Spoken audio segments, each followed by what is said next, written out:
Coming up on Duck TV News, find out what new skills elementary kids are learning in the classroom. And see what new legislator is making tuition more affordable for student residents. Thanks for tuning in to the last episode of Duck TV News this term. I'm Alexis Winterhalter. And I'm Stephanie Essen with tonight's lead story. The state of Oregon recently passed legislation that makes tuition more affordable for student residents.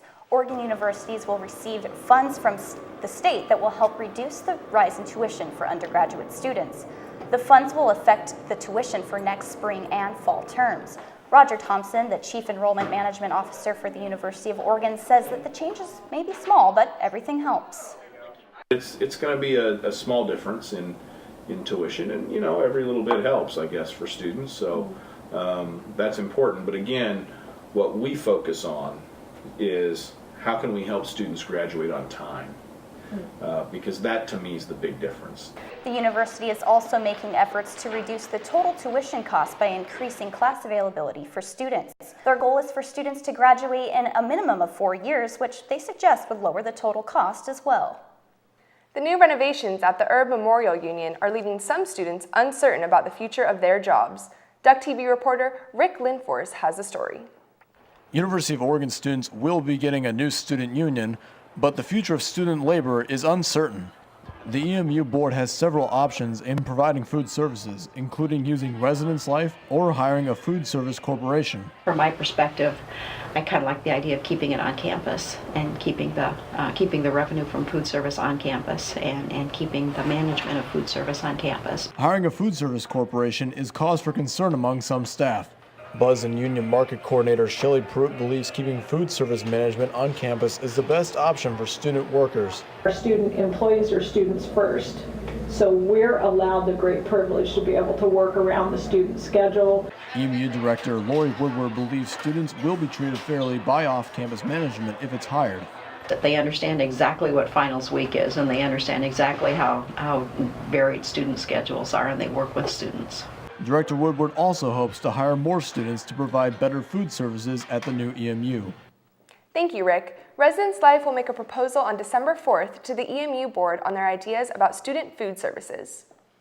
Campus Pride, an organization aimed at supporting transgender students, held a webinar on Wednesday, November 20th, to discuss ways to create supportive environments for transgender students on college campuses.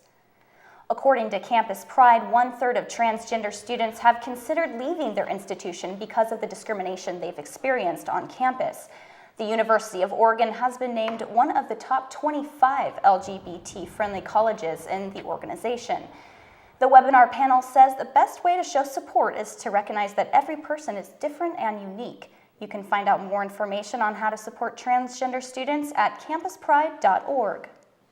After Typhoon Haiyan tore through the Philippines and much of South Asia, the aftermath left tens of thousands injured, displaced, and in need of assistance. Cultura Pilipinas, or KP, the Filipino student group on campus, have been organizing relief events. Last week, a spaghetti feed fundraiser was held to bring more donations for relief. In addition to money contributions, they're also collecting clothes, shampoo, and canned goods for donation. KP members say the Eugene community has really stepped up to help. A lot of volunteers today weren't even from our group. They were from other student groups and from U of O, and that was just really nice to know that at least the community of Eugene is here to back us up. Haiyan has affected thousands in the Philippines and hundreds more in other parts of South Asia.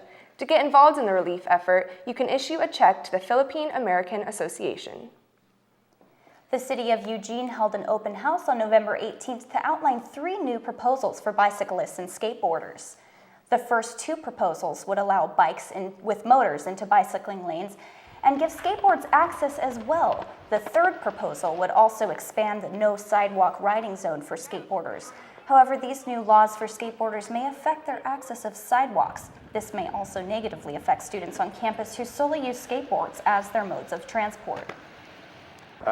Yeah, if something switch like you cannot longboard in this area anymore, or you cannot longboard on sidewalks, something like that, will affect my life because all the weekends I go longboarding with my friends.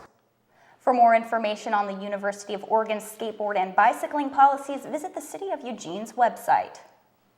Students at the UO, no matter how they celebrate the holidays, shared with us what they are thankful for this year. What I'm most thankful for is my family and friends back at home. Thankful for my health and my family. Being alive right now. This season I'm most thankful for the fact that I'm a senior and I don't have any student loans. This holiday season I'm most thankful for my husband Kevin, who serves in the United States military and the Air Force. I am thankful for the caring people that surround me. I'm thankful for my friends across the world in Rotary.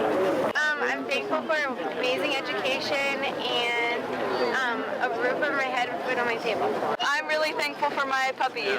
Thankful for my family, my friends, and USC Beacon Stanford. Well, it looks like the UO students are really grateful this year. Let's just hope we all don't put on too many pounds after the holidays. Well, it's that time of year to bring out your ugly Christmas sweaters. The U of O is hosting a seasonal sweater sorore Friday night from 8 to 11 in the Living Learning Center. The event is free for students, and they'll have cookie decorating, cupcake walks, raffles, and dancing, all while wearing festive attire. Duck TV is looking for new show ideas. If you would like to see your TV show on the screen winter term, contact the executive producers via email at ducktv@uoregon.edu. If you think competition is tough for a journalism student at the U of O, well, now elementary age kids are learning some reporting skills in the classroom. Duck TV reporter Kate Zanabini has more. Kate? Here at Camas Ridge, students are not just learning reading, writing, and arithmetic, but they are also learning how to report.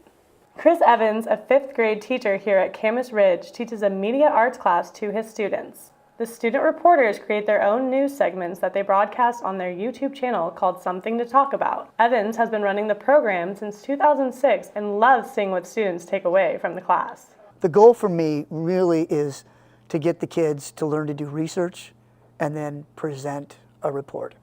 While many secondary schools provide media arts programs, Camas Ridge is one of the only elementary schools to provide this program.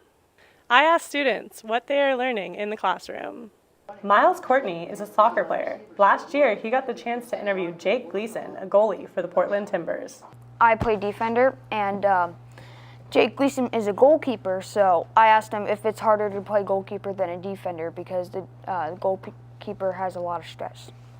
Alex Cox explained how they edit each other's questions for their interviews. I'm just looking over his script, the questions that he's been asked Johnny Munt. I'm just editing them a little bit because he needed a little punctuation. Students don't only write and report, they also edit their own videos. Thomas Ball explains.